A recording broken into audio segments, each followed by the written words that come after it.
Folks, Turbine Guy coming back at you. Now today I am lucky enough to have cornered Spike Cohen, former VP candidate for the Libertarian Party this last election. By the way, just want you know, I voted for you. Thank you, that means a lot. Well, it meant a lot who you were and what you were doing.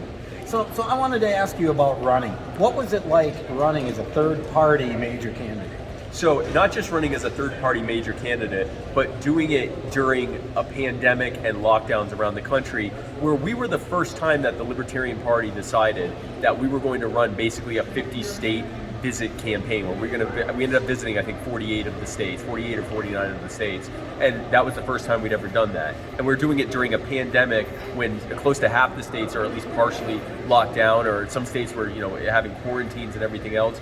It was exhilarating. It was the biggest challenge I've ever faced, and I was so excited and honored and happy to do it the entire time.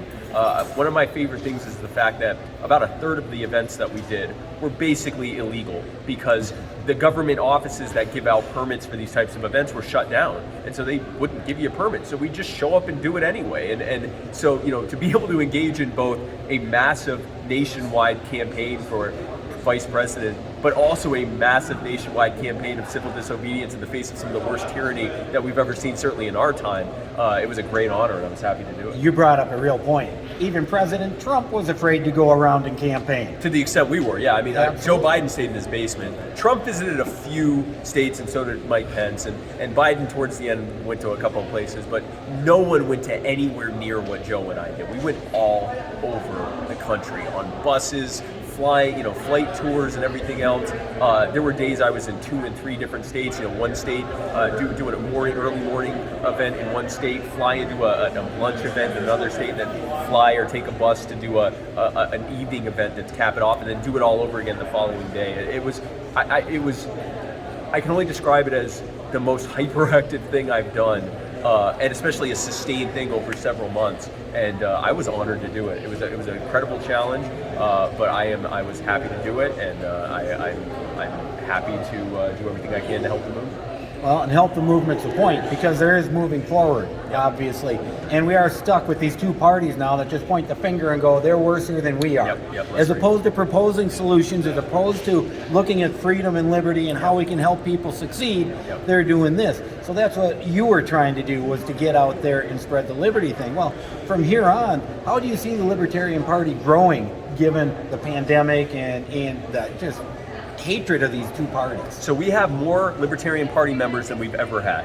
We have more registered libertarians than we've ever had. The party in this moment is the largest that it has ever been. We are decidedly not just the third largest, but the fastest growing party in the country right now. And so we are poised to begin to start seeing serious success. Now, we're not quite yet at this stage where we're going to be winning the White House. I mean, we're certainly going to run as well as we can, but we're already winning hundreds of local and regional races, state legislative races, countywide races, citywide races. We run them by the hundreds, and I think if we refocus, instead of worrying as much about who's running next time for president or vice president or even governor in your state, yes, we need to run candidates in those offices for multiple reasons, but if we focused as much attention on that, if instead we focus that kind of attention on people running in city council races, people running in town manager races, people running in countywide races, we could get 1,000 or more libertarians elected across the country, and in doing so, we create the baseline that kills the narratives for why people don't vote libertarians, right? So they say things like, well, I'd vote for you, but you can't win. And that's massively frustrating for a libertarian to hear. Like, well, we'd win if you voted for us. Most people aren't early adopters. They're not going to vote for you unless they think you can win. So show them that we're winning. Another major objection is, well, your ideas sound good, but do we really know they're going to work? Show them that they work at the local level. Give them that opportunity to buy in by showing them how it works. And then the other thing they say is, well, I never hear from libertarians except for a few months every 4 years. That's a very valid complaint. But if we're in their city councils, we're in their county councils, we're in their state legislatures, we can show them that we are always there, we always have the best ideas, we always understand best what's going on, and we always have the best solutions to fix it, then we will get the votes for the bigger races as well. Now, I got one last question for you here. I just sat in on a talk about, is the justice system broken? Okay, with the constitutional sheriffs. And, they keep pointing out sheriffs are elected. How important is it for the libertarians to start courting sheriff candidates? Oh, I think it's crucial, and this is actually something I've talked about a lot, and it's kind of a taboo in the liberty movement to say we should be courting cops, but there's an important thing to remember here, and it's like you said, Jay, these are elected officials. These aren't state cops. These aren't government cops per se. They're actually elected officials, and we saw during the lockdown, there were parts of California and parts of New York and parts of other states where they said, no, we're not enforcing that. We're just not going to. If the state police want to come and try to enforce that, good luck, because we're not going to help you. And we have all the resources here, so we're not going to do it. I think not only should we be courting sheriffs, but we should actually be talking culturally to everyday people about the superiority of sheriffs and of community-based policing and even of privatized policing over that of this. I just finished a panel talking about the failures of police socialism. We have the VA for policing, basically. We have a top-down, government-managed, government-run, government-financed system of policing, and it sucks. Our criminal justice system sucks. By design, it sucks. They actually want it to suck. They want prisons to be filled with laborers so that they can subvert the 13th Amendment by using the criminal justice loophole that's in the 13th Amendment, so that these major corporations that are making billions of dollars contracting out slave labor in our prisons, they're making so much money that they're actually publicly listed on the stock exchange. They're some of the highest performers, giving out some of the greatest dividends. If you have an index fund, you're probably invested in one of these companies. That's how bad the system is, and it's by design. And so when we talk to everyday people about this stuff, and we talk to them about having a sheriff who is accountable directly to you, you are their direct employer. That already, even though it's still a form of government policing, it's still exponentially better than the alternative. Yeah, because there is actually accountability.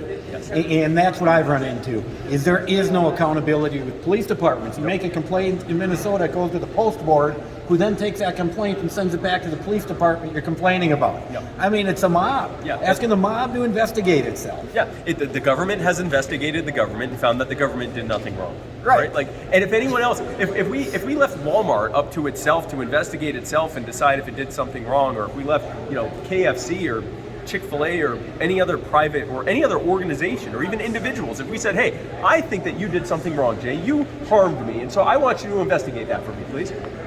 What do I think that's going to lead to, folks? And especially if Jay isn't just Jay as an individual, but Jay as a gang leader who has a force around him and who is regularly extorting me to finance the gang that he has. What on earth makes me think I'm going to be able to go to Jay in any real substantive way and say, Jay, I need you to be held accountable, please? It's not going to work.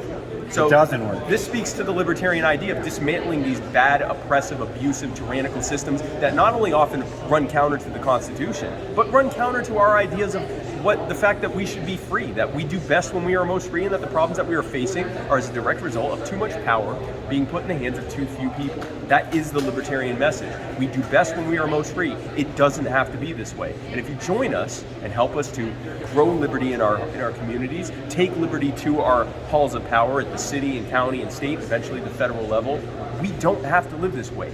We can set the world free. Liberty is going to win, and when it does, it will be because of you, the remnant who said, I refuse to live this way. Well, liberty did win, and that's why we're here. We just have to recapture it and win again. Absolutely. All right. Turbine Guy says, thanks, Spike. Hey, we'll see you next time. Spike says, thanks, Turbine Guy.